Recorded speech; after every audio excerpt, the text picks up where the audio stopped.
ሰላም ለእናንተ ይሁን። እንግዲህ ዛሬም በምን እንጠይቅልዎ ተመልሰን መተናል። በዓለማችን ላይ ብዙ ሃይማኖቶች አሉና ከነዚህ ሃይማኖቶች ውስጥ ግን ክርስትና ትክክለኛው እንደሆነ በምን ማወቅ እንችላለን? አዎ ትክክል ነው። እንግዲህ በዓለማችን ላይ በፈጣሪ መኖር እናምናለን የሚሉ በርካታ ሃይማኖቶች አሉ። ሁሉም ሃይማኖቶች ግን በተመሳሳይ ሰዓት ትክክለኛ ሃይማኖቶች ሊሆኑ እንደማይችሉ ግልጽ ነው። ከነዛ ሁሉ ሃይማኖቶች ውስጥ ክርስትና ትክክል መሆኑን በምን ማወቅ እንችላለን? ቅዱስ ጳውሎስ አንድ የሚናገረው ነገር አለ። አንደኛ ቆሮንቶስ ምዕራፍ 15 ቁጥር 14 ላይ ክርስቶስ ካልተነሳማ ስብከታችን ከንቱ ነው፣ እምነታችሁም ደግሞ ከንቱ ናት ይላል። ለክርስትና መሰረቱ የጌታችን ኢየሱስ ትንሣኤ ነው። ክርስቶስ ኢየሱስ መነሳቱ ክርስትናን ትክክለኛ ሃይማኖት እንዴት ሊያደርገው እንደሚችል እንግዲህ አስቀድሜ ላሳይና ቀጠል አድርጌ ደግሞ ክርስቶስ ለመነሳቱ ማሳያ የሚሆን እንደ ማስረጃ ነገር የማስቀምጥ ይሆናል። ወደ መጀመሪያው ሐሳባችን እንለፍና ክርስቶስ ኢየሱስ መነሳቱ እንዴት ነው ክርስትናን ትክክል ሊያደርገው የሚችለው? ጌታችን ሞቶ እንደሚነሳ ተናገረ። ሞቶ እንደሚነሳ ተናገረ ዘን ያንን ደግሞ ፈጸመው። ሞተና ሞቶ አልቀረም፣ ሞትን ደግሞ ድል አድርጎ ተነሳ። ይህን ነገር ቀለል አድርገን ልናየው አንችልም። ምን እያልኩኝ ነው? ለምሳሌ አንድ ሰው ተምሬ ዶክተር እሆናለሁ ብሎ ቢነሳ ዶክተር ሊሆን ይችላል። ግን እሱ ብቻ አይደለም፣ ብዙ ሰዎች ሊሆኑ ይችላሉ። የቀላል ነገር ነው። ወይም ደግሞ ቤትና መኪና እገዛለሁ ብሎ ተናግሮ አንድ ሰው ይህን ነገር ሊያሳካው ይችላል። ብዙ ሰዎችም ይህን ነገር ሊያደርጉት ይችላሉ። ወደ ሞት ስንመጣ ግን ማንም ሰው ሞቼ ይነሳለሁ ወይም ደግሞ አለመሞት እችላለሁ ያለ ግን ማንም ሰው የለም። ቢልም አይችልም ማንም ሰው። ስለዛ ሁሉም ይሞታል። ሞቶ ደግሞ ይቀራል። ጌታችን ኢየሱስ ግን ሞቼ ይነሳለሁ አለ። ሞቶ አልቀረም፣ ሞት አልያዘውም፣ ሞትን ደግሞ ድል አድርጎ ተነሳ ነው። ይህ ትልቅ ነገር ነው። ክርስቶስ ይህንን ነገር ተናግሮ የምርም ከፈጸመው ነው ዋናው ሐሳቡ። ይህንን ነገር የምርም ከፈጸመው መፈጸሙን አሳያችኋለሁ በማስረጃ። ይህንን ነገር ከፈጸመው ዘንድ ሌሎች የተናገራቸውን ነገሮችንም እንድናምኑ ያደርገናል። ሞቼ እነሳለሁ የሚል ነገር በጣም ትልቅ ከባድ ነገር ነው። ይህንን ከባዱን ነገር ተናግሮ ከፈጸመው ሌሎች የተናገራቸውን ነገሮችም ታማኒነት እንዳላቸው ትልቅ ማሳያ ነው። ስለዛ እውን ይህ ነገር እውን ከሆነ እውነተኛ ከሆነ የክርስቶስ ትንሣኤው ዘንድ በእርሱ በኩል የተገለጠው ነገር እውነተኛ እንደሆነ አምነን አሜን ብለን እንቀበላለን። ስለዚህም ክርስትና ትክክለኛው ብቸኛው ሃይማኖት ነው፣ የፈጣሪ ሃይማኖት ነው ብለን እንድናምነው እንድንከተለው ያስገድደናል፣ ያደርገናል ማለት ነው። ጌታችን ኢየሱስ እንደተነሳ ምን ማሳያ አለ? ምን ማሳያ አለ? እንግዲህ የመጀመሪያው ክርስቶስ የሚባለው አዘ ፐርሰን እንደ አንድ አካል የምር ነበረ ወይ የሚለውን መጀመሪያ ማወቅ አለብን። ክርስቶስ የሚባል ሰው የስ ነበረ የሚባል አካል እንደነበረ ሁሉም ሂስቶሪያን ይህንን ያምናሉ፣ ይቀበላሉ። ማለት እዚህ ጉዳይ ላይ ኤክስፐርት የሆነ ሰው አነነመስል ሁሉም ይስማማል። የቱን ኢየሱስ የሚባል ሰው እንደነበረ፣ እሱ ብቻ ደግሞ አይደለም እንደሞተ እንደተሰቀለ፣ በጴንጤና በጲላጦስ ዘመን እንደተሰቀለ ሁሉም ያምናል፣ ይቀበላል።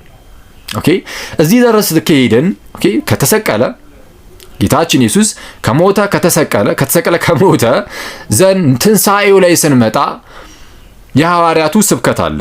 ይህ ምን የሚል ነው? ክርስቶስ ኢየሱስ ተነስቷል የሚል ነው። ክርስቶስ ተነስቷል የሚለው የክርስትና መሰረታዊ እምነት እንደሆነ ጳውሎስ ከነገረን እና ብዙ አይሁዳውያን ይህንን የክርስቶስን ትንሣኤ እየሰሙ ወደ ክርስትና መምጣት ከጀመሩ አይሁዳውያን ደግሞ ይገፏቸው ነበረ ሐዋርያቱን። አይሁዳውያኑ ሊያደርጉ የሚችሉት አንድ ትልቅ ነገር አለ። ይህ ምንድነው? ብድግ ብለው ኖ ክርስቶስ አልተነሳም፣ ይሄው መቃብሩን ተመልከቱ፣ ይሄው ሬሳው በእኛ ዘንድ አለ ብለው ማሳየት ይችሉ ነበር። ግን ይህን ነገር አላደረጉም። ለምን? ምክንያቱም መቃብሩ ባዶ ነበረ። ስለዚህ አይሁዳውያን ሊያደርጉ የሚችሉት ምንድነው? በወንጌል ላይ እንደተገለጸው በኋላ እነ ጀስትን ማርተርም የሰማዕቱ ዮስትን እንደተናገሩትም ሊያደርጉ የቻሉት ነገር ተሰርቋል ብለው ማስተባበል ነበር። ተሰርቋል ብለው ማስተባበል ነበረ። በማን የተሰረቀው? በራሳቸው በሐዋርያቱ። በእውኑ ግን ሐዋርያቱ የምርም ሰርቀውት ከመቃብር ከዛ በኋላ ተነስቷል ብለው እየተናገሩ ነው? የምር ይሄ ነው ጉዳዩ? ማለት አንላይክሊ ነው። ለምን እንደማይሆን ላስረዳ።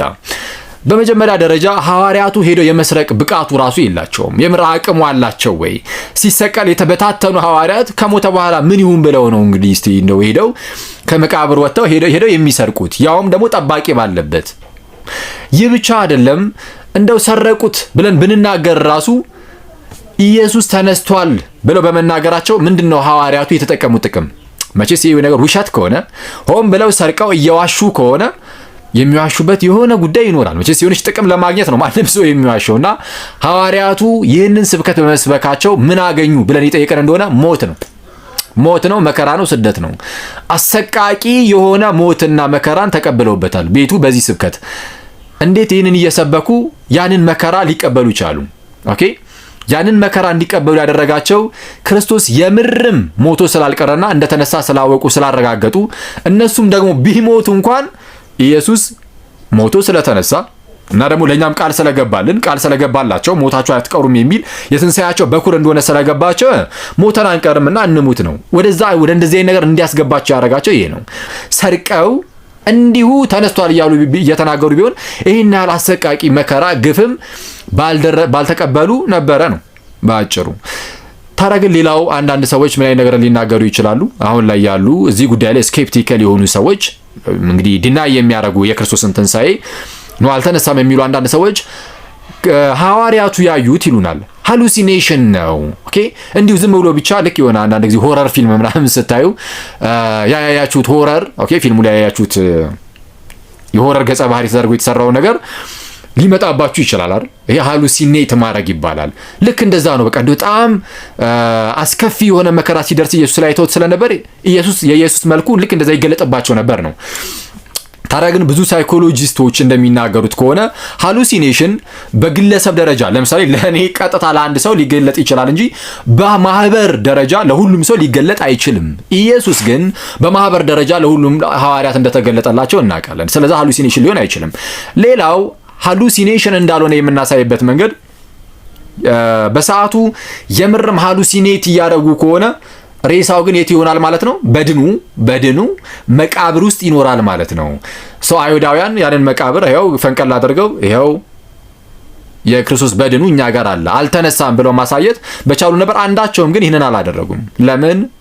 መቃብሩ ባዶ ነውና ጌታችን ኢየሱስ ተነስቷልና። ክርስቶስ ኢየሱስ ተነስቷል። በመነሳቱ ምክንያት ደግሞ ይህንን ስብከት እየሰበኩ ሐዋርያት ነፍሳቸውን እንኳን አሳልፎ እስከ መስጠት ድረስ ሲደርሱ አይተናል። ለምን? የትንሳኤያቸው በኩር ስለተነሳ በቃ እርግጠኛ ሆኗል። በክርስትና ትምህርት እጅጉን እርግጠኛ ሆኑ። አስቀድሞ ወደ ስቅለት ሲሄድ የሸሹ ሁሉ መነሳቱን ሲያዩ ግን በቃ ተረጋገጠ። የክርስትና ትምህርት በዚህ ላይ ይመሰረታል።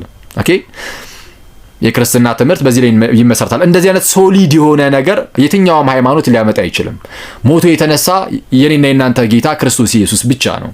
ኦኬ ከዚህ አንፃር ጌታችን ኢየሱስ ሞቶ ተነስቷል። ሞቶ በመነሳቱ የሐዋርያ ስብከት ከንቱ አይሆንም። እምነታችንም ደግሞ ክርስቲያን ወንድሞቼ የኔና የናንተ እምነት ከንቱ ልትሆን አትችልም ማለት ነው። ተግባባን? እሺ እንግዲህ ለዛሬው ይበቃናል። ይቆየን።